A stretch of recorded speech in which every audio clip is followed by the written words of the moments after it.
I'm a CNRS researcher at LPG in Nantes, in France. I've been there since 2015, and I arrived there after doing a couple of postdocs. So I did sort of forwards and backwards between France and the UK. So my PhD was at the Open University in Milton Keynes, which is north of London, in the UK. Then I did a postdoc in Nantes at LPG. Then I came back and did another postdoc for 4 years in the same place, Open University. And then I was recruited in CNRS in 2015. And I'm a planetary geomorphologist. My PhD, I studied debris flows on Earth and Mars, so slope processes on Earth and Mars. And I've continued studying things that go downhill on planets, both Earth and Mars, since then.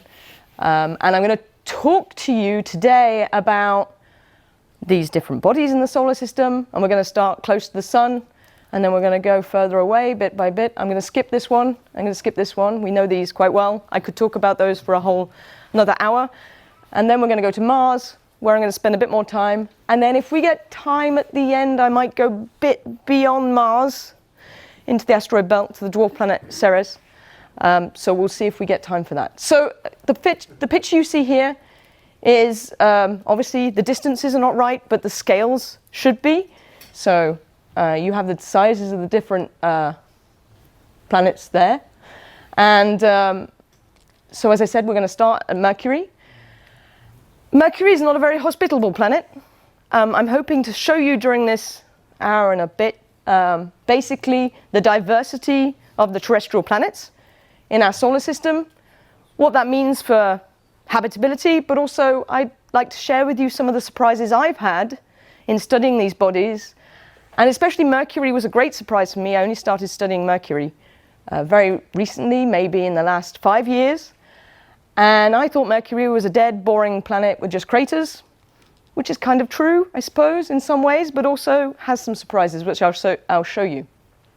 So Mercury, closest planet to the sun,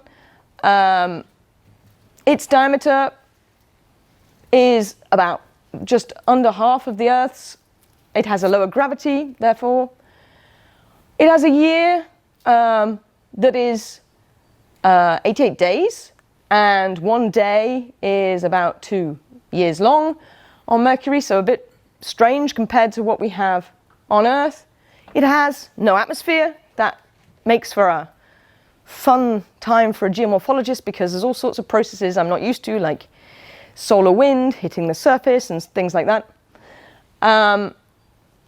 Very intense surface radiation and cratering, very extreme surface temperatures, but it is one of the few bodies in the solar system to actually have an intrinsic magnetic field, which makes it exciting for physicists. So I'm excited too, but it makes it very exciting for physicists for exospheres. So Mercury, I'm just going to quickly bring up, this is the exploration of Mercury. It's actually quite a difficult planet to get to, and so until the MESSENGER mission, in fact, very recently we had actually only data from telescopic observations and flybys. And so we actually had a very limited data set, and the image I showed on the previous slide, that is actually one of the data sets we had from the Mariner 10 flyby, which seems quite good, but actually the resolution is not great. So essentially all the things I'm excited about you can't see on these photos. And so we had to wait till the MESSENGER probe to actually get some really decent images of the surface. And actually while MESSENGER was crashing, low altitude orbit, we actually got images at 4 meters per pixel of the surface of Mercury, which is quite outstanding for this planet.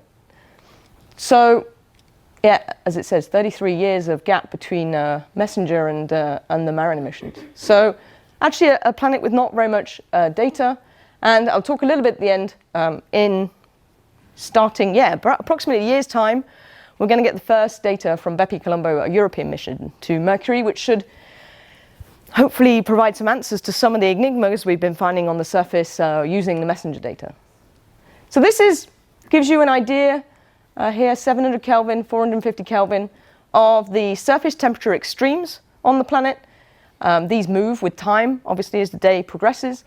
but you can see that Mercury undergoes extreme surface conditions. I wanted to talk very briefly about the unusual size of Mercury's iron core, and the fact that actually the origin of this body is quite debated, because we don't really know why the iron core is so big with respect to the rest of the planet. Was it some strange impact? Was it vaporization by the solar wind because it's so close to the sun? Or some other exotic mechanism? There's lots of debates in the literature about that. So actually, finding out more about Mercury can tell us about the formation of planets in general. So it is actually a very interesting body to go to, especially if we want to study exoplanets and understand how planetary systems form in general. So one of the geomorphologically obvious things on the surface, and was seen since Mariner data, is the fact that this whole body has been contracting and losing diameter. And so what that shows up as on the surface is these sort of wrinkles. They are actually called wrinkle ridges. This is actually a lobate scarp, actually bending of the crust. And this is a map, so in red are mapped these kinds of structures. Here's scale bar 150 kilometers. So they're all over the surface. And Ben Mann, a student of mine, in the sort of the black dots and the orange dots are actually evidence that these faults have been moving recently. Recent is geologically speaking, so I'm talking the last billion years rather than the last 3. So actually the contraction on Mercury has been ongoing, and it leaves its trace on the surface. And so we can use image data to understand that Mercury has actually been shrinking. So this is kind of the state of knowledge that we had at the, let's say, at the beginning of the MESSENGER mission. One of the things that we found out, though, is that actually Mercury is one of the most volatile rich. So the potassium-thorium ratio can be used as a proxy for the amount of volatile elements in a body. And you can see that amongst the terrestrial planets, Mercury is not far from the same volatile content as Mars. So we should expect some surface expression of that. And we do find it. So one of the surprises with the arrival of MESSENGER was this evidence of explosive volcanism. And you can see this in the form of these irregular pits.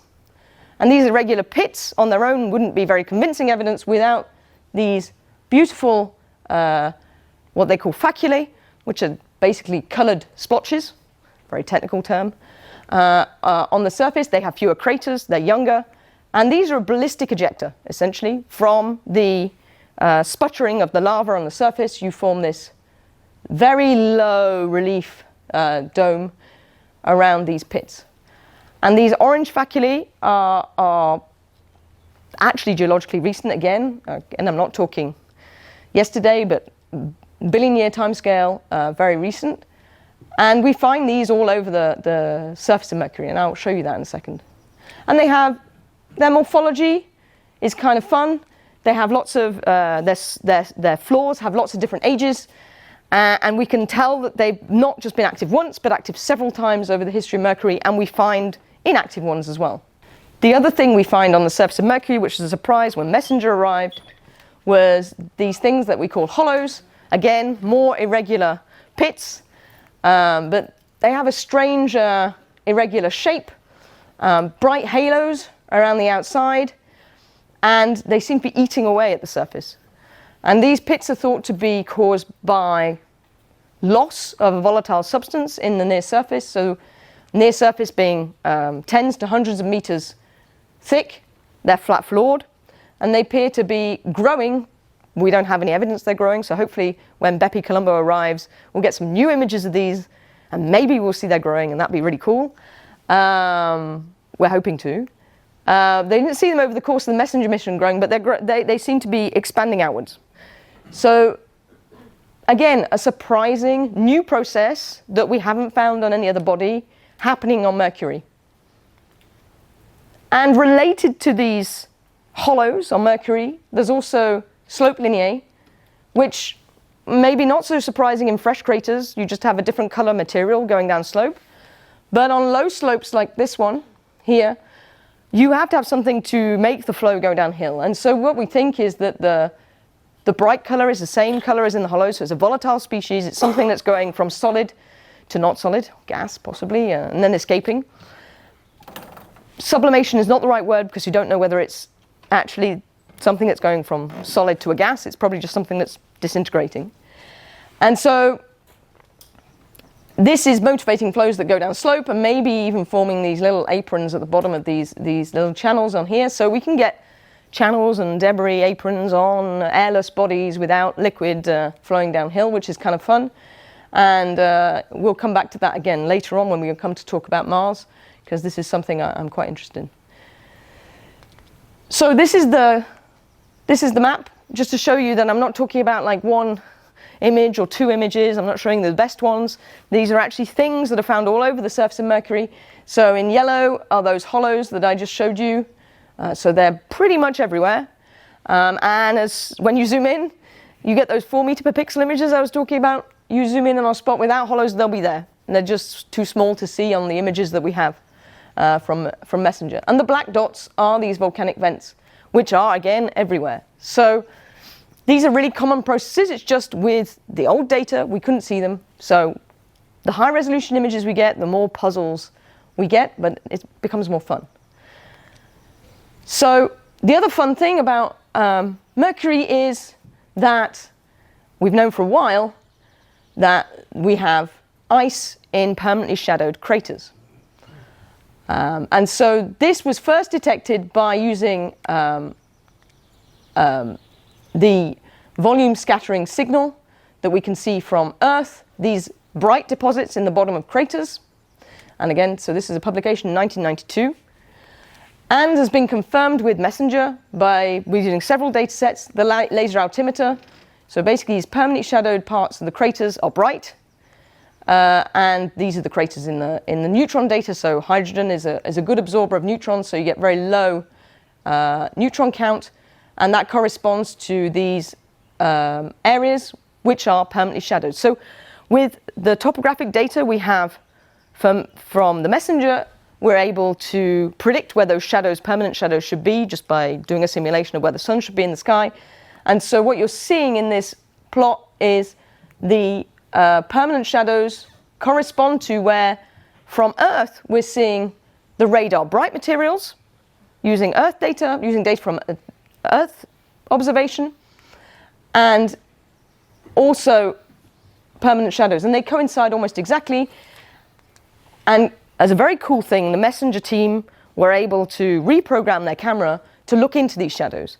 So they basically said, okay, we're going to put the exposure, a long exposure on the camera, and we're going to look into these shadows. So they totally saturated everything in their image apart from inside the shadows.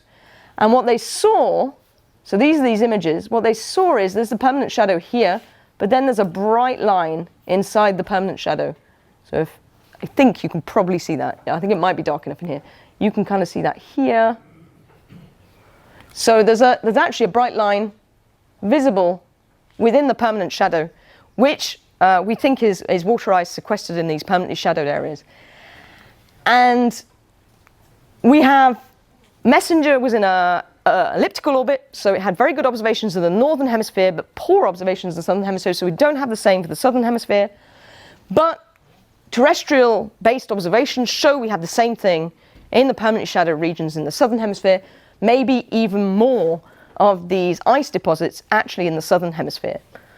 And so that's kind of cool, and Bepi Colombo will be looking at those, and we'll actually find out if we see these similar bright deposits, thick deposits of water ice inside these craters in the South Pole as well.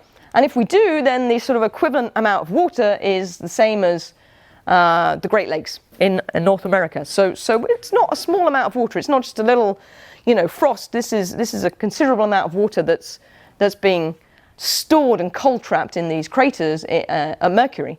And that was actually something that was predicted from observations from Earth. But without this additional data from Messenger, we wouldn't have been able to estimate this in detail. So looking forward to Bepi Colombo. Finally, it's in flight. Everything's working nominally.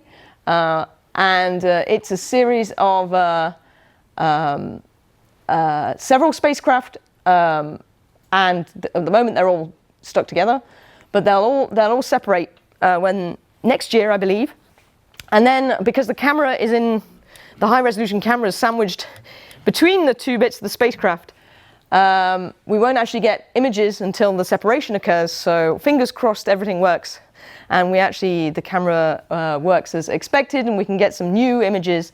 And because Bepi-Colombo will be in a circular orbit, not elliptical, we'll get good views of the southern hemisphere as well as the northern hemisphere. And so I'm really looking forward to those new observations and trying to puzzle out what is going on with these volatiles on Mercury. So, as I said, not an inhospitable environment, but surprising surface processes. And I think we're going to have more surprises when we have this high-resolution data from Bepi. So next, Venus, our sister in the solar system, the morning star or the evening star, very visible from Earth, and very similar in some respects to the Earth, very similar radius, very similar mass, density, gravity, distance to the Sun, but substantially different in many ways as well. So it's our sister, but how did Venus end up so different from us? Why aren't there these big blue things here? We have a different rotation period, retrograde actually, different year length, the obliquity is extremely different. The atmosphere, as you know, is extremely thick, with 90 bars of pressure at the surface, a stable 460 Celsius, doesn't change very much, it's always 460 Celsius at the surface. Different albedo and no magnetic field. So a very, very different surface environment, which actually makes it really challenging to observe and inhospitable as well. Another inhospitable planet, which starts, we start to ask ourselves, well, why we're a planet so similar in initial mass and composition should be so different from our own. And so we've always known that Venus had a thick atmosphere from telescopic observations. We can actually see the atmosphere here against the background of the Sun. And this led people to say, okay, we've got underneath all these clouds of Venus, we have life and exotic things are going on, but that was kind of all crushed when we got more detailed observations of the surface and more deeper understanding of the atmosphere. Here you can see Venus as shown by different wavelengths of radiation, UV, visible, infrared. Basically, you're just getting lots of images of clouds at each of these, which is fascinating and great for atmospheric scientists. But if you want to study the surface geomorphology, it's kind of useless. The only thing you can study the surface and the shape of the surface with is radar. That's the only thing that's going to penetrate those clouds. And so, because of these difficulties of examining Venus, actually, there's been more missions to Venus than there have been to Mercury. We actually have, a bunch of spacecraft, but you notice here that each of these diamonds is a short-term mission. So very few that have actually stayed a long time. So Venus Express and Magellan and Pioneer here are all ones that have been in orbit, sustained presence around Venus. Notably, though, we do have landers who have gone to the surface, all from Soviets. And they've also given us really great information about the surface of Venus. So we rely on the old Magellan data for most of our current knowledge about Venus, and excitement's building because there's going to be 3 new missions, which I'll talk about in a minute, to Venus, all pretty much at the same time. So we're suddenly going to know a lot more about Venus, and maybe there'll be more surprises, but to be honest with you, it's quite surprising already. This is the surface of Venus, so we have a topography data from the radar, where the sort of red colors are high mountains, and the blue colors are plains. And all of these are basically the names of volcanoes. And if we look at if we look at the number of impact craters on Venus compared to, say, Mercury or the Moon or Mars, there's actually, not compared to Earth because there's hardly any, there's actually not very many craters, like 900, less than 1,000 impact craters on the surface of Venus. And they're quite well spread out. They're not like, there's not concentrations in a particular area, which shows that the surface is pretty much a uniform age, which is surprising.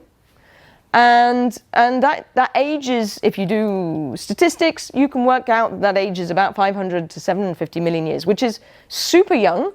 So that means that something is going on at the surface of Venus to recycle the crust. On Earth, we have few impact craters on Earth because we have plate tectonics that recycles the crust. On Venus, do we have plate tectonics? That's a big question. We don't think so. But we have plate tectonic-like things, maybe. We do have a lot of volcanic landforms. And these are not volcanoes you might recognize from the Earth. Pancake domes, for example, we don't have such things. But there are things that do resemble things we have on the Earth, like lava flows of different viscosities here. These canali are so sinuous channels, so lava channels. Little volcanic domes, so we have those. But we also have, like I said, weird, strange things that we don't really have on Earth. So there's lots of volcanic landforms. And the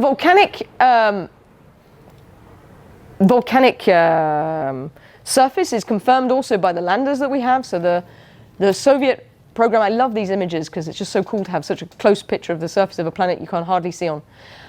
So this is what those landers look like, more or less, artist's impression. And they're sitting on the surface and taking pictures. And the rocks they have around them are basaltic rocks.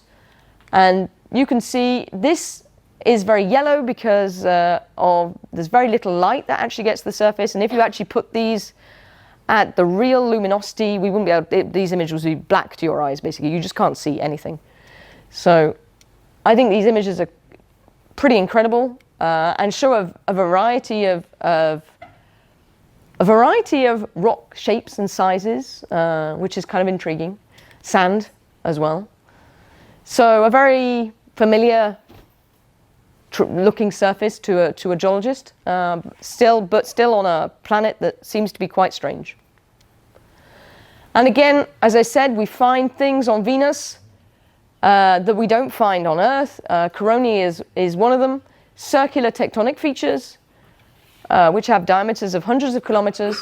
They have a range of different shapes from the radar data, but they're thought to be related maybe to some kind of possible subduction or start of subduction.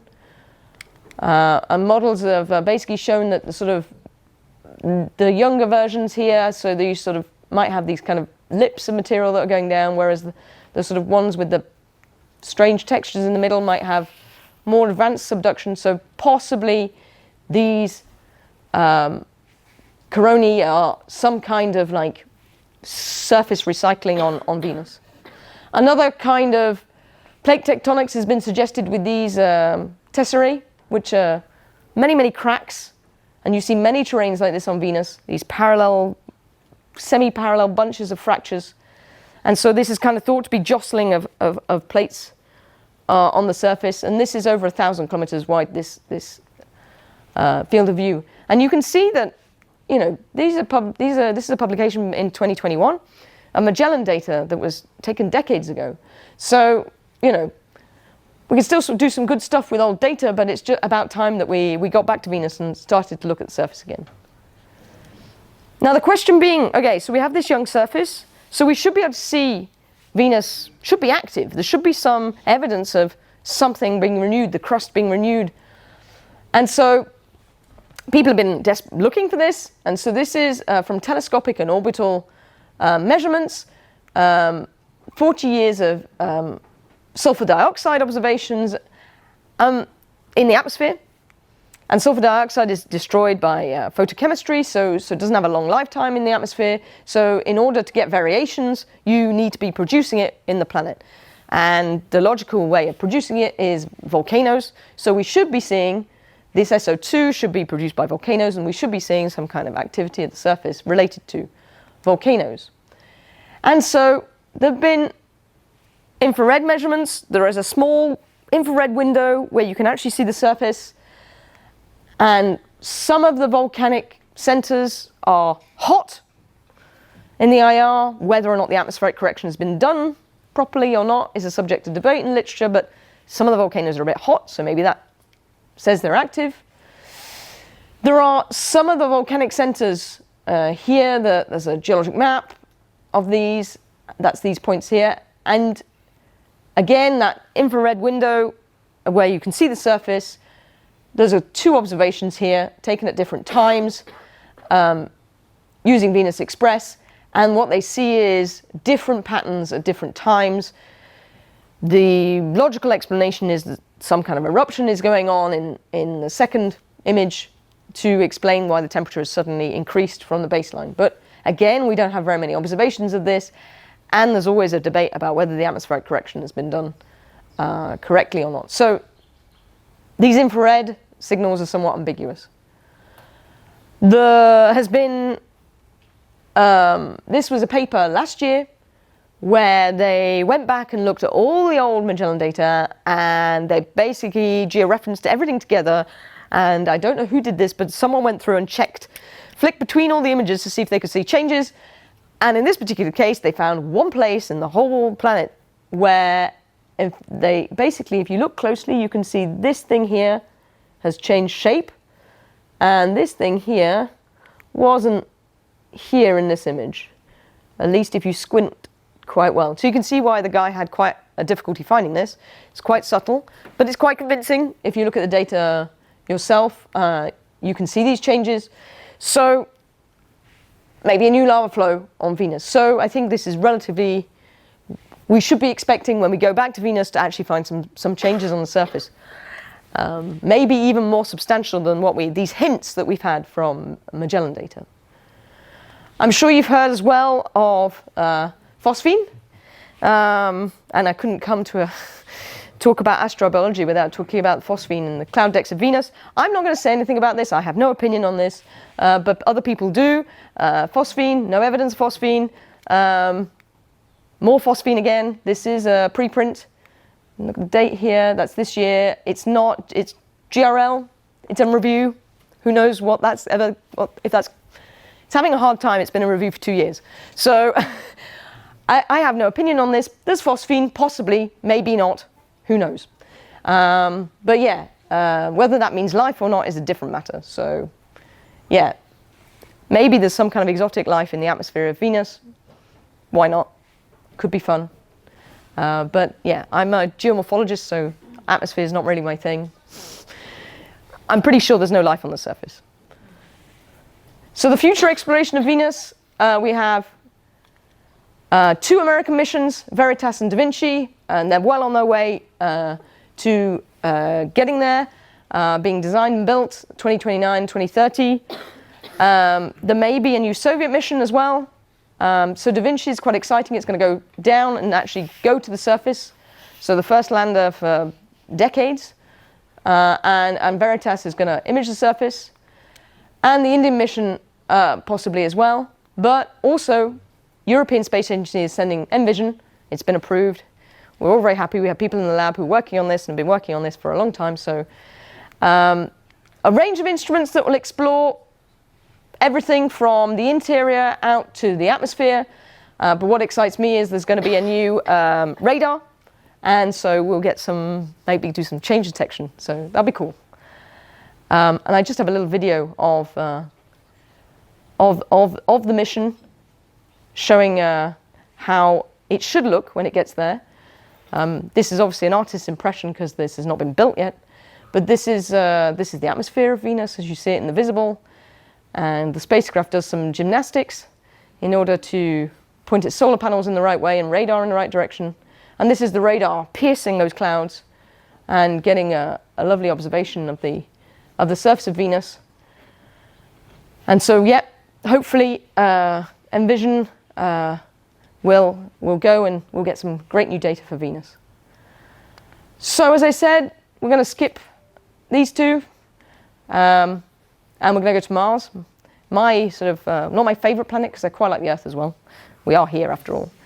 But the planet I probably worked the most on and published the most on. And I'm going to pretend you don't know anything about Mars and give you a few facts. So Mars, as you saw in the previous slide, is a smaller planet than the Earth, has a lower density, so it has a lower gravity. On the present day, it has a colder, it's minus 50 Celsius on average surface temperature, which actually varies between minus 130-ish and 30 Celsius-ish. Very thin atmosphere at the present day, 6 to 10 millibars. The atmosphere is mostly carbon dioxide with a very, very small amount of water. That means the atmosphere actually has a cycle of sublimation and condensation of both carbon dioxide, so the carbon dioxide ice condenses onto the surface, we'll come back to this, and so does water. So you have both these ices that condense on the surface and sublimate into the atmosphere. They have similar seasons to on Earth, which is kind of handy when you're looking at seasonal processes on the surface of Mars, and we do see seasonal processes. There's been no plate tectonics, which is kind of cool from a geomorphological point of view, because it means landscapes from 3.5 billion years ago are still visible now, and we can study them. Because if there'd been plate tectonics, they would have been erased. There is a topographic dichotomy boundary which separates the planet in two, which means you have two surfaces of two different ages, which is also kind of cool if you want to study more recent processes of Mars, more ancient processes of Mars. And just so you know, 1 day on Mars is about 1 day on Earth. It's a little bit different, which is a bit annoying when you try to do missions. One Mars year is 2 Earth years, which is annoying when you want to make repeated observations because you have to wait 2 years to get back to the same season if you missed it this year. So, yeah, you have to be patient. There's been a lot of missions to Mars. I'm not even going to start to name them. Many different countries, ESA made this beautiful chart. It's probably already out of date. The little arrows refer to ones that have gone in orbit, flyby, ones that are on the surface, rovers and landers. And why have we been sending white? Because I just showed you Mercury and Venus, and there's been a handful, less than 10 missions to both, maybe, And why are we bothering sending things out to Mars? It's a bit easier orbitally to send things out rather than in. That's one reason. But also we think that Mars has been more habitable. And I'm going to just go through some of the arguments, geomorphological arguments rather than geochemical arguments, because I'm a geomorphologist. But there are also geochemical arguments as to why we think that Mars was warm and wet at the beginning of its history, so 3.5. So here we have present day, back in time to 4 billion years, and we think that Mars was warm and wet, and now is cold and dry. And essentially, here you have the different eras on Mars, and hopefully will not forget to, I won't say, I'll try and use dates rather than names, because I know not everyone's familiar with them. But here you have basically different sorts of activity, magnetic field that Mars used to have in the beginning, large impacts at the surface early on in history, like many bodies in the solar system, volcanic activity, which was big at the beginning of Mars's history and has tailed off. But more relevant for habitability is these 3 panels here, where we have evidence of sustained water at the surface early in Mars's history that then declines with time. And I won't have time to talk about this middle bit, really. Valley networks I'm going to show you, and alluvial fans as well. And as I said, I'm not going to talk about the geochemistry, but there's a lot of geochemical arguments, clays and hydrous alteration, which we see at the beginning in the old terrains, but we don't see very much of in the new terrains. So what is the geomorphological evidence for ancient liquid water on Mars? So one of them is the valley networks. And this is a color image from the HRSC camera. Here's the scale across here. The first thing maybe that springs out at you are the impact craters. But if you look between them, there's these networks of drainage systems, which can only really be produced by runoff collecting at the surface and draining into the channels, and then draining into bigger channels, and then combining into bigger channels. And this is on 3.5 billion years ago terrain. You can see that there are impact craters that have happened after these have formed, so we can make an approximation of their age based on how many impact craters are on top of them. Here's an even nicer view where you can see the valleys reaching up to this drainage divide. And again, as I said, they're punctured by these newer impact craters that are on top, showing that they're actually ancient. And that's backed up by the global view. So this is the global view of Mars, South Pole, North Pole, Tharsis over here. And this is the dichotomy I was talking about earlier. So you have the northern plains here, which do not have these valley networks. It's younger terrains. And then the southern highlands, which are covered, not completely, but covered with these valley networks. And in yellow are the clays. So clays are thought to be produced by long-lived aqueous environments. And so they actually, the locations where we find clays correlate with the locations we find valley networks. And you'll notice that there's an absence of these valley networks on some of the recent volcanoes, not all of them. So, yeah, widely distributed over the ancient terrains of Mars, showing that this was probably a global process happening 3.5 billion years ago. What other evidence do we have of continued aqueous environments? So as we move on in time, so as we come to more recent times, we have evidence of more episodic activity of liquid water. This is in the form of what we call alluvial fans, which you find in Death Valley, for example, on Earth, which are caused by episodic runoff, carving channels and depositing inside basins such as craters. And this is not a global map. Notice it's 60 north to 60 south, but all the longitudes, the two impact basins of Hellas and Argyre here. And you can see that they're globally distributed over these older terrains. The other thing you'll notice on this chart, so red is the alluvial fans, is other type of fan deposits that people interpret as deltas. And deltas mean that you're going into a lake. So also evidence for lakes on Mars. And this is, rather than the deltas, just another map showing that you can actually go through all the impact craters on Mars and look for craters which have an inlet and an outlet channel. You can look for ones that have evidence of lake deposits inside them. And so that means you get dots even more all over the place. So we have these systems that are thought to be temporary lake systems, episodic possibly, not long-lived, at the end of Mars's kind of wet period. And this is what those. This is actually a spectacular example, Exobiologie crater on Mars. There aren't many as beautiful as this. We don't. Yeah, it's not every day you look at a Mars image and this pops out at you. This is the kind of poster boy image of a delta on Mars, and you can see that actually the channels in this delta are inverted. So here they're down in the Mississippi Delta on Earth. The channels go down, but here the channels go up. And this shows there's been a hell of a lot of erosion on these since they were formed. We're actually inverting the landforms in it because they've just been eroded away by probably wind. And this is more like what we see usually for these kind of delta systems, is these kind of valleys coming in, then a sort of lobe that has a shelf on it, and if you look very carefully you can see a series of layers on this one, which is quite nice. Again, the same here. This is more typical of what we interpret as deltaic deposits on Mars. This is an oblique view, and here the delta front and the delta foot down here. So these are more typical, sometimes not as obvious to interpret. This could be an erosional surface that's not related to the initial formation, for example.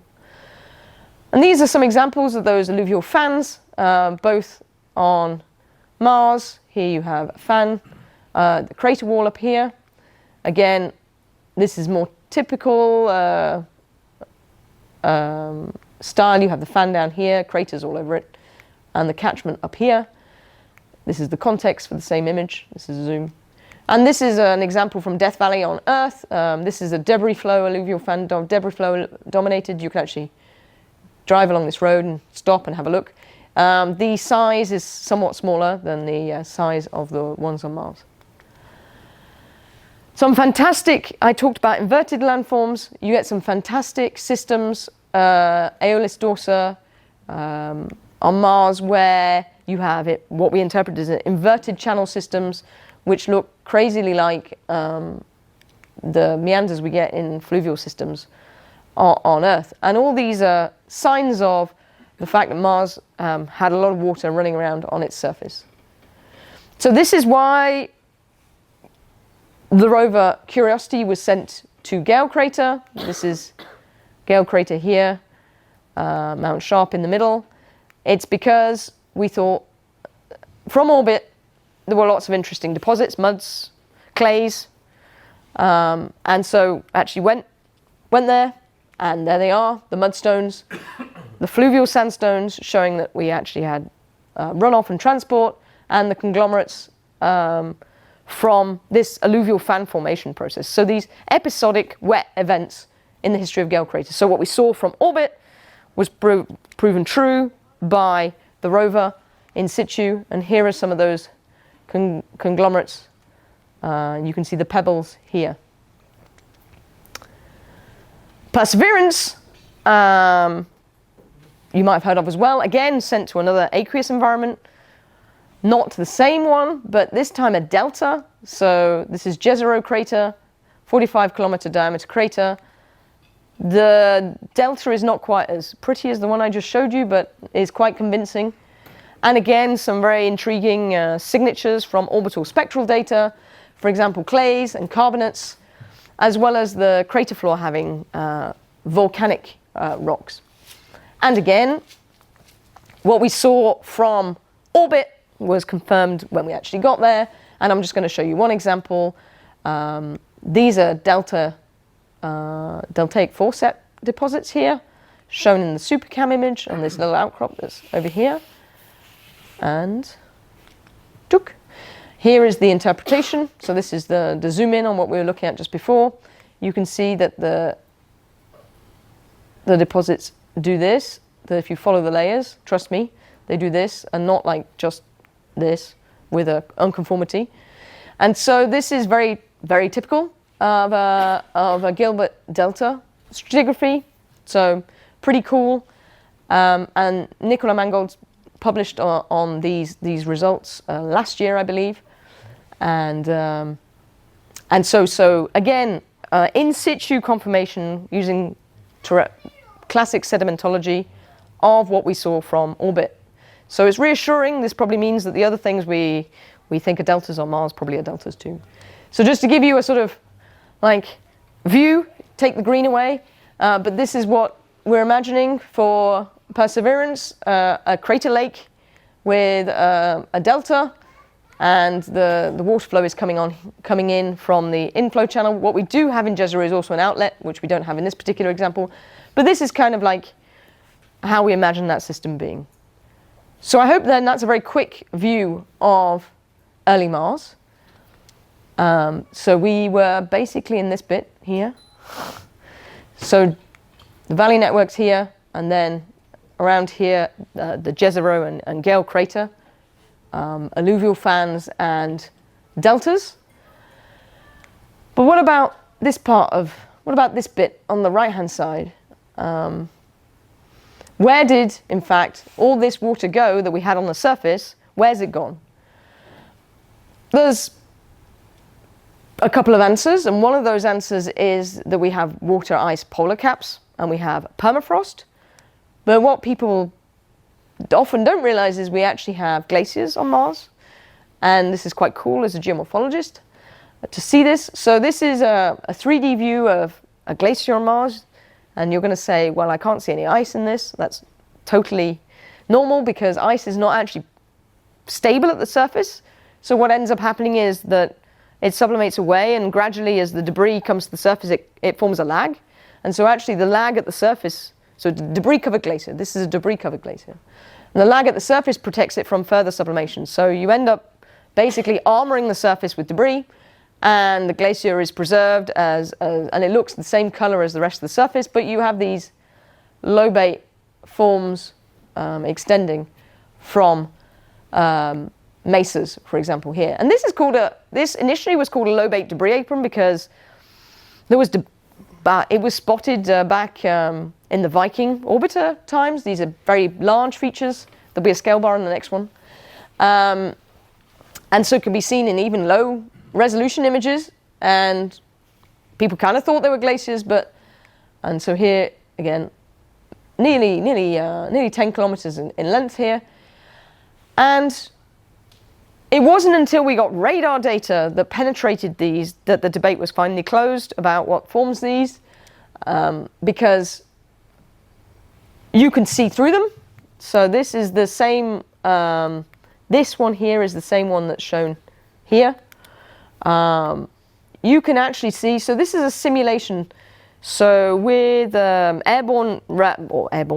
satellite radar systems, you get reflection from the surface of the planet, and that can cause clutter. So this is a simulation of the radar just with the topography. So you simulate what the radar would do when it hit the topography, and you can see that there are look like underground reflectors in the simulation. So wherever you see underground reflectors in the simulation, if you see it in your actual data, it's not an underground reflector, it's just the topography creating artifacts. So what you'll notice is there's nothing here, for example, but there is something here.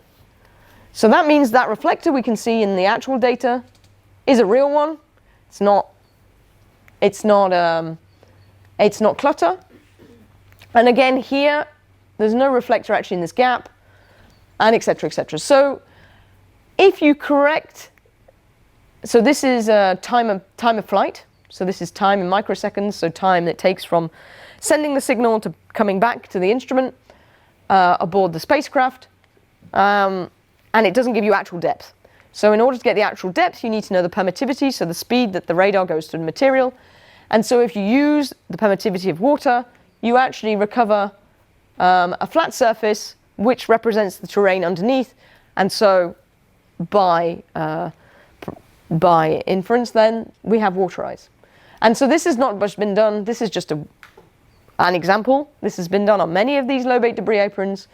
And basically these are debris covered glaciers. And we have some we have lots of other debris covered glaciers on Mars. I'll show you a map in a second. But we don't just have this radar evidence. We also have evidence of flow in terms of these lineations. There's things that are very similar to crevasses as well. And this is the interpretive map on here. You get some terminal features like moraines. And in rare cases, you also get deformed impact craters. Why you don't get more deformed impact craters is a different thing, but yeah. So these are complex systems which are like glaciers on Earth, but like glaciers on Earth in very cold places like Antarctica, like in very cold places like high altitudes in Chile, not like on Mont Blanc, where you actually have quite a lot of water. So these are actually deforming really, really slowly over really long time periods because they're what's called cold-based glaciers. There's no melt, and they're deforming under their own weight rather than sliding on the wet surface, which is most glaciers on Earth are sliding on the melt underneath them. So glaciers on Mars contain a lot of ice, but that ice is not melting. Well, maybe sometimes in certain cases, but if you want to talk about that, I could talk about that afterwards. There's a few pieces of evidence that say maybe glaciers on Mars have sometimes melted. Just to prove to you that I'm not talking about some choice little images in one or two places, this is Mars in its entirety, and these are the mapped areas with glaciers. So we have stupid names for them, so I won't go into why, but they're LDA, CCF, and LVF, so lineated valley fill, lobate debris apron, and concentric crater fill, which is not always concentric, so it's a silly name. But essentially, these are glaciers just in different topographic settings, and the names were invented before we knew they were glaciers, so it's just simpler to call them debris-covered glaciers. So the one thing you're going to notice straight away is they're confined, and not just because they didn't survey those areas, They didn't survey those areas because there's no point surveying them, because it's like 1 or 2 data points and it would just take forever. But they are constrained to this sort of 60 to 30 degree latitude zone. That suggests that there's some kind of climatic factor that's coming into play. And essentially, Mars has a wide variety of obliquities, so axial tilt, which can change the climate entirely.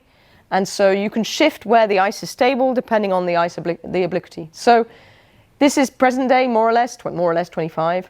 These are water ice polar caps. You point them more towards the sun, they sublimate away, and the ice stability goes to lower latitudes. So this is where we think those glaciers are being deposited. And if you go even more extreme, you can actually even maybe deposit glaciers on top of the Martian volcanoes. So this is not a crazy number that I've just plucked out of nowhere. Mars can actually go up to really high obliquity, and this has been shown by orbital modeling into the past, and actually can go down to almost 0 as well. So has a really extreme effect on the climate, and we actually have ice ages essentially on Mars. We're currently in an interglacial, more or less. What's present day Mars like? I'm going to give you a quick overview of present day Mars. I thought I'd start by looking at aeolian processes. We've just been on the dune, so I thought you could do a bit of compare and contrast with what you've just seen, the dune de Pilar. Tell me what you think is different. Then I'm going to talk about some fun stuff to do with sublimation, because there's some fun things that happen there. And then also just a couple of other things that are really neat, and we can do with the really high resolution data we have of Mars. So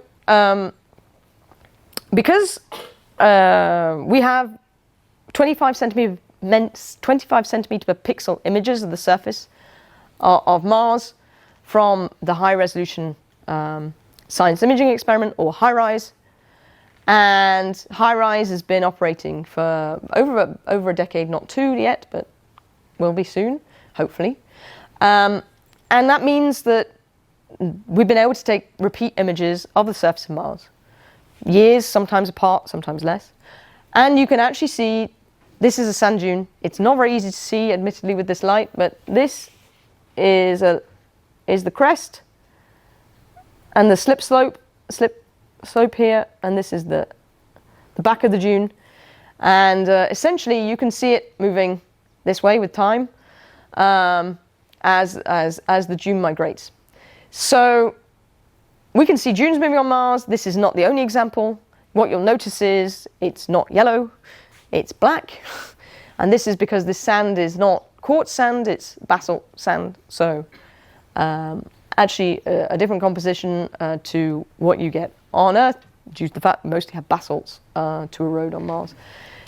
It's very convenient, nice bright background here. You can see it moving very nicely, but it's not the only case. We have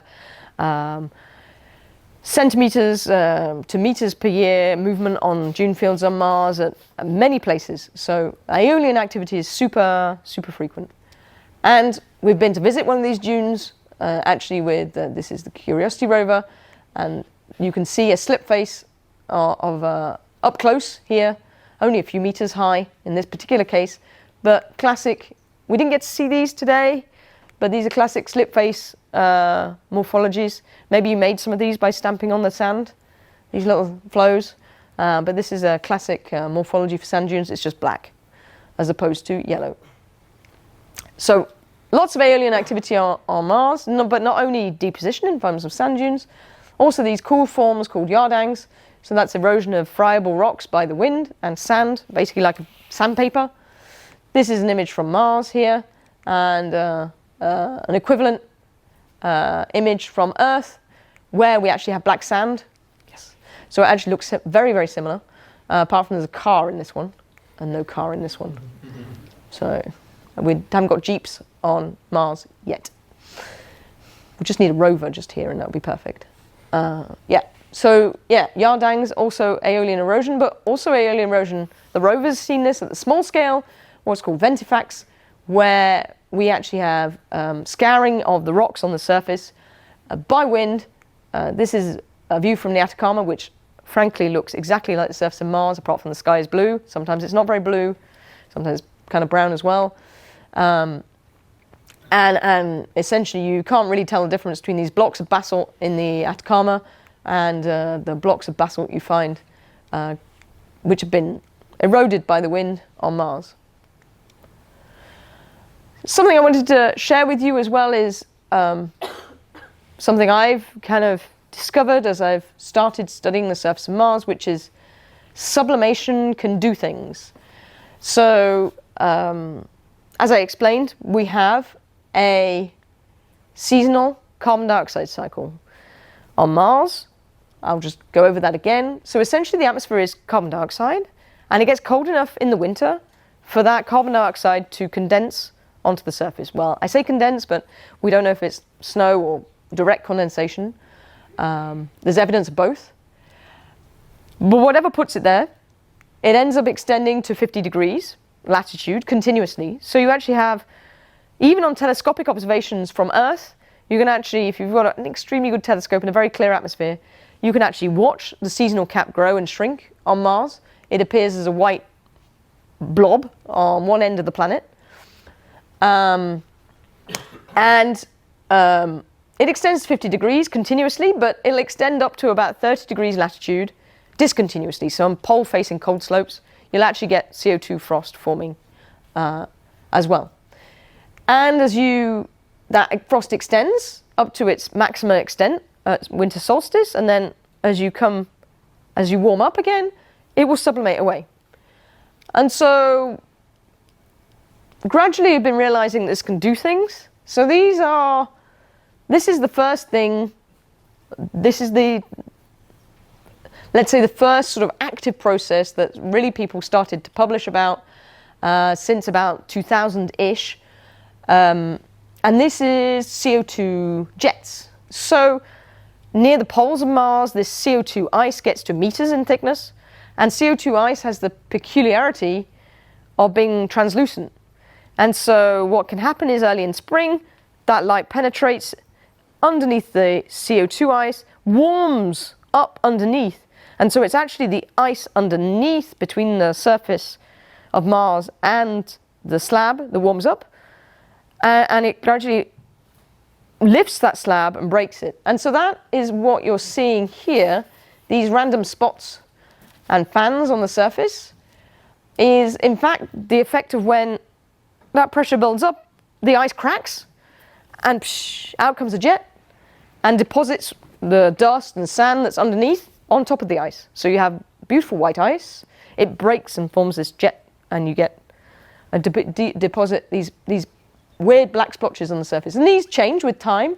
So this is what we're showing here. This is a zoom of this part here.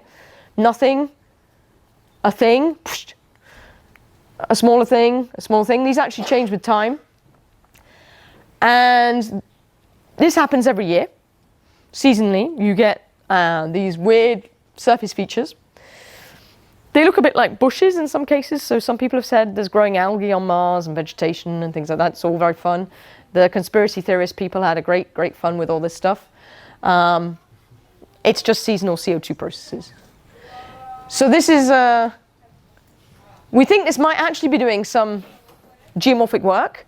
So in some cases, we think these eruptions are actually happening in the same spot every time. And the gas is escaping using the same route. And so it's carving little channels into the substrate. And these have a great name. They're called spiders. And if you type spiders on Mars into Google, you'll get David Bowie. That's not what I'm searching for. They're araniiforms, if you want to call them the scientific name, but everyone calls them spiders. But you'll have to type spiders on Mars, like geomorphology or something, to get the right thing. You can see they're hundreds of meters in size.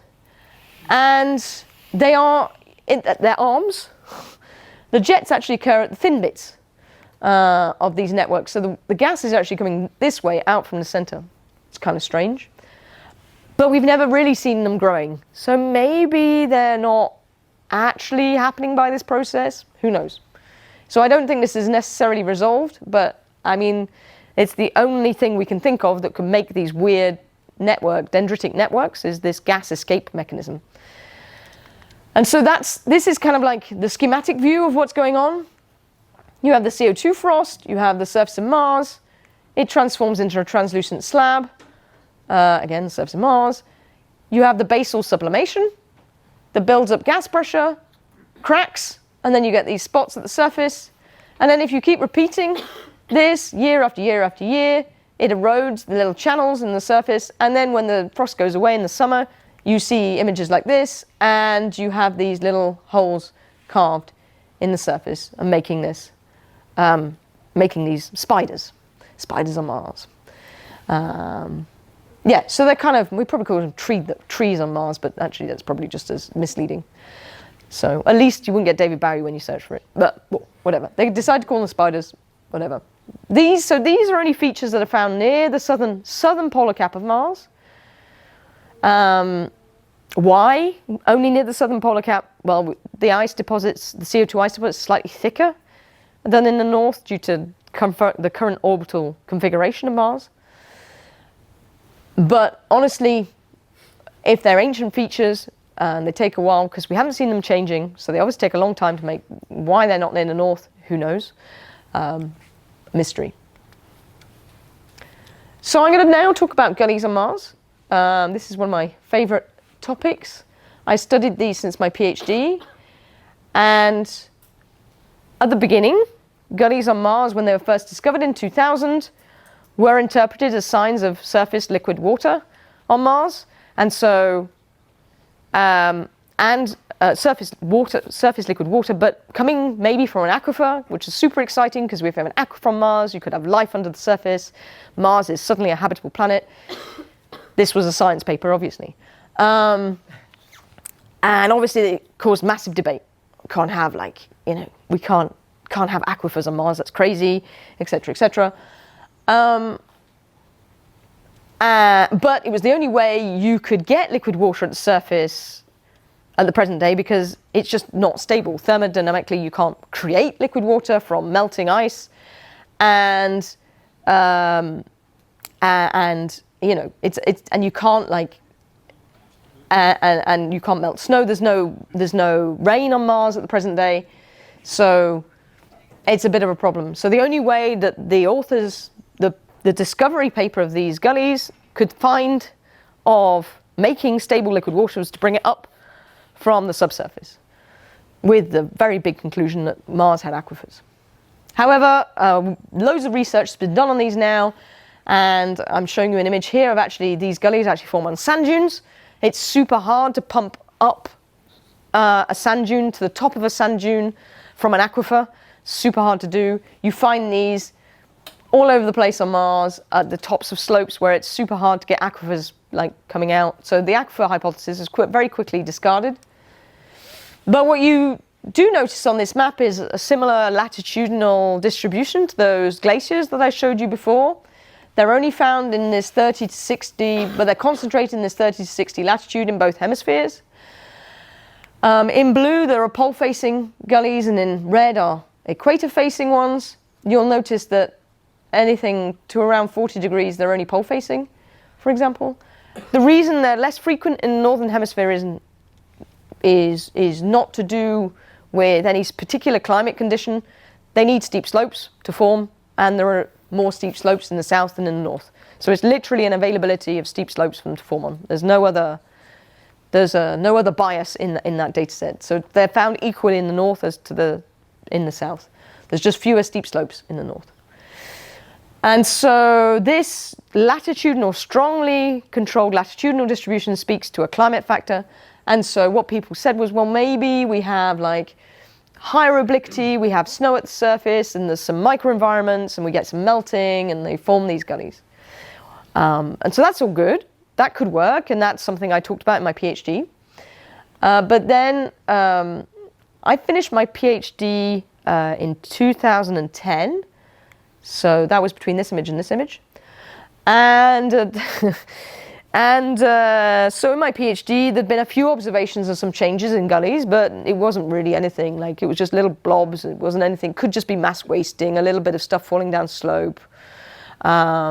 But then we started to notice, with repeat imaging, with the high resolution camera, that it wasn't just small things that could be dry mass wasting occurring in these gullies. You're actually getting significant changes with sediment transport. So here a new channel forms, and here it gets longer.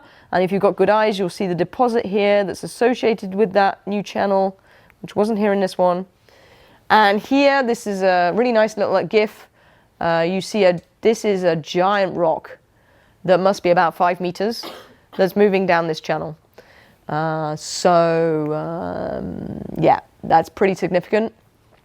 And so we're not just, and these are on slopes that are too low for just dry mass wasting to transport these things downhill. And same here, these are like 15-degree slopes where you can't just dry mass wasting, wouldn't be able to propagate onto these slopes. So there must be some kind of fluidization happening, and this is happening now at the present day. And liquid water really isn't possible at the present day. So we have to think of some other way of making these changes. Oh yeah, this is my favorite one. This is a really giant blob that comes all the way down. So this is just this is up and this is down. I turned it around so you have it as big as possible. Because if I put it the other way up, you couldn't see anything. So yeah, you see this filling up with sediment. You see this huge lobe forming here, and you see the sediment emptying from the upslope area. So these are, okay, they're not giant, like kilometer cubed of material, but they are, hundreds of meter cubed of material moving down these slopes. It's not small amounts, and they're moving out onto slopes that are too low to explain using just dry. If you just have a dry landslide, it couldn't do this. And the shapes of these forms are very similar to debris flows on Earth, and debris flows on Earth are fluidized by liquid water. The thing we noticed was that, so these black bars I'll explain, this is seasons across the bottom here. So what's called solar longitude, L's of S. And here, what I've done is I've translated that into words. So the different seasons across here. And so essentially, this in blue, this is the continuous ice I was talking about. So when you have the ice, CO2 ice over the whole surface. And with the dotted line, this is where you get discontinuous deposits. So not continuous ice deposits, but discontinuous deposits. And the black lines are observations of changes in gullies. So in the first image, you don't see the change, and the second image you see the change. So the change happened somewhere in the black bar. We don't know where in the black bar, but it's happened somewhere in the black bar. And so what you see is that all of these changes are occurring when frost, CO2 frost, is present on the surface. Maybe this one, not quite, but without exception. So when CO2 is on the surface, the temperatures are minus 130 Celsius, so way, way, way too cold for liquid water to be doing anything at all. But it's happening here when that CO2 ice is in the middle of sublimating. So we thought, well, it must be, maybe it's something like the spiders that we saw with these jets, maybe it's doing something. And so we think what's happening is the CO2 ice is actually sublimating away and causing these movements, and it's not liquid water. So we have to be really careful when we're interpreting landforms on Mars and on other bodies. If we see something that looks like Earth, that looks like liquid water, maybe it's not. Maybe we're being tricked by the different planetary conditions. And we're still investigating how this CO2 sublimation, both in the laboratory and modeling, how the CO2 sublimation actually leads to transport of such large things and channels and such like. Why does it look like wet debris flows on Earth? Other things, exciting, cool things that slope processes are happening on Mars. These polar avalanches. So these are on the north polar cap. We have these extremely steep, almost 80, 90 degree cliffs, and we actually get seasonal avalanches falling off them. We get also rock falls occurring on Mars. You can see the little bounce marks where the rock comes down and the boulder comes to a standstill. And we actually did a little bit of a study on these, and basically we found that they were asymmetrical. So this is from 15 degrees south to 50 degrees south. This one's from 15 degrees north to 40 degrees north. So, and this one's between 15 degrees north and south. And what you'll notice is a very strong north-south asymmetry, north-south preference. And then in the different hemispheres, there are more rockfalls facing equatorwards, so facing towards the equators. And what we found was these are the slopes that experience the highest thermal stresses. So if you do a model of the thermal stresses experienced in a crater, then that over these are the slopes. So in the equator area, it's both sides, north and south, but not east and west. And then in each of the hemispheres, it's different. And these are the coldest temperatures and hottest temperatures. And the reason it's symmetric, because it shouldn't be symmetric at the present day, is because we're looking at these tracks, and these tracks actually persist on the surface for hundreds of thousands of years. And that's enough time for Mars to have gone to actually cycle through. So perihelion, so the closest part to the sun of the eccentric orbit, varies in time.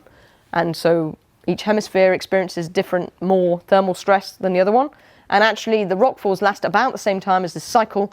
And so that's why it's symmetric, is because actually it's enough time for us to have been with perihelion in the different hemispheres, basically. So we're sort of integrating over hundreds of thousands of years, and so this is why it's symmetrical. We also get these cool things called slope streaks, which are only found on Mars, and we think these are dust avalanches. But I was at LPSC last week, so Lunar and Planetary Science Congress in Houston, and we're still talking about whether these are liquid water or not. So I don't study these, I don't know, but yeah, so these are fun, they're cool, we don't know how they're formed. We haven't found them on other planets yet, maybe just we need to wait and have better images. But they're kind of fun. Also, you can see they can have really exciting shapes. But we also get things that look very much like find on Earth, landslides. I had a student that studied these. These are not anything magic, they just happen like they do on Earth, but it's kind of neat because on Mars we get way more of these to study because, as I said, we don't have plate tectonics to erase them. We don't have all this pesky vegetation and erosion to take them away. So we can actually study way more landslides on Mars than we can on Earth. So this is one way in which Mars can probably tell us about how things are happening on Earth.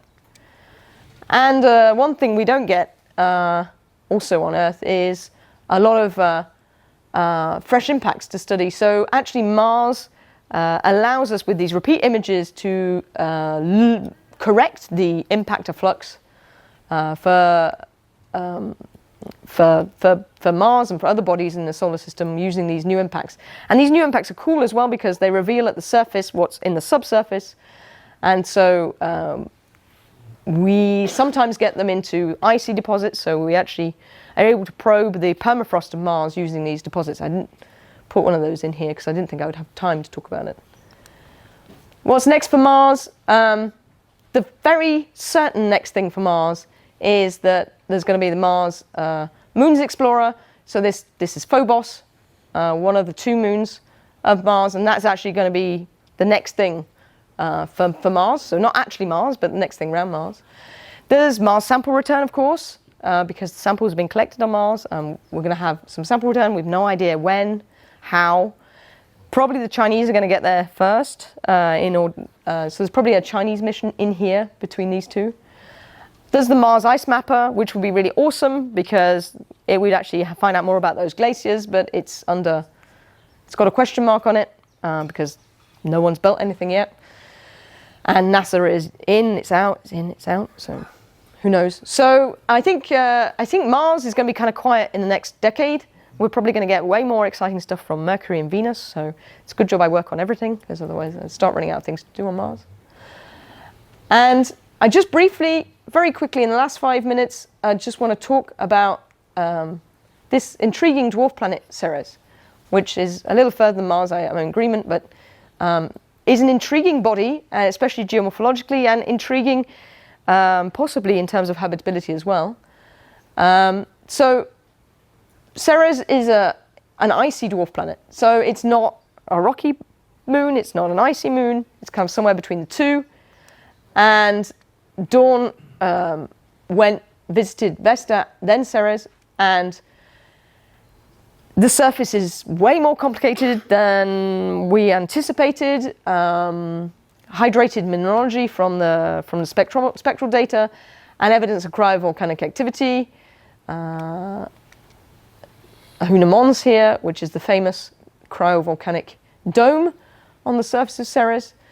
So some really fascinating geomorphology, some beautiful images of the surface. And one of the big questions still is, what is the extent and amount of water ice in the crust? So we have some evidence from the gamma ray and neutron spectrometer that, so this is water equivalent hydrogen. So this is basically the number of 29% ice basically is the blue dark colors near the poles, and then 16% ice is the red colors, and that only penetrates the top meter. So this is ice in the top meter of the crust basically, more or less. We also have evidence of landslides, which are more or less fluidized, which are thought to indicate, ice in the crust as well. And so maybe up to 40%. And so we've actually been, with a student of mine, been looking in a bit more detail at some of the craters on Ceres. Specifically, what we've been doing is looking at this, which looks totally normal, maybe. So you guys, these are talus slopes with outcrops at the top of the slope here. And he went along and actually mapped these over the surface of Ceres, and it was actually, to me, it was relatively surprising to find such nice outcrop and talus deposits, because on the moon we don't have this at all. The moon is also an airless body that undergoes an equivalent amount of space weathering and impact cratering. So to me it was quite surprising we had these outcrops at all, and he actually went along and mapped these everywhere. And they have a hemispheric pattern. So in the northern hemisphere they face south, and in the southern hemisphere they face north. And so they're on the coldest slopes, poleward slopes. And so this is represented here in these two examples. This is from the global data set, and these two are just these two craters just in the north and south. And you can really see how these outcrops are really biased by where they are. And so this shows actually that we probably have a different form of crater degradation to what we're expecting, where you actually have an ice-rich crust exposed to the atmosphere that sublimates and degrades, forming these talus slopes. And the initial degradation of the craters is by wall retreat over time. And so the poleward-facing slopes retreat slower than the equator-ward ones. And in the end, the process slows down. These outcrops are less exposed. They become smaller and smaller with time. And the sort of, let's say, standard crater degradation that we see on the moon takes over, where you have impact gardening and diffusive rounding of the terrain. So Ceres was this was a big surprise. This is new work that we're submitting publication very soon. And so even the asteroid belt can have surprises when you look at things really closely. And so, as I said, Dawn went there. We have the best images of 3 meters per pixel. And so every time you get high resolution imaging, you get surprises. And I think that's going to be my last slide. So essentially, my conclusions from all of this stuff that I've been talking about are that we have rocky bodies that are remarkably different and diverse, considering their proximity in the solar system. The habitable environments are rare, Earth and perhaps Mars, Venus if you believe phosphine in the atmosphere, Ceres, cryovolcanic, so we may have some water actually underneath the surface. And I hope I've convinced you that looking at these bodies with detailed images really helps us to understand what's going on at the surface, its climate and different processes that are going on, giving an insight into both habitability but also the environments on those bodies. So thank you very much for your attention, and I'll take your questions.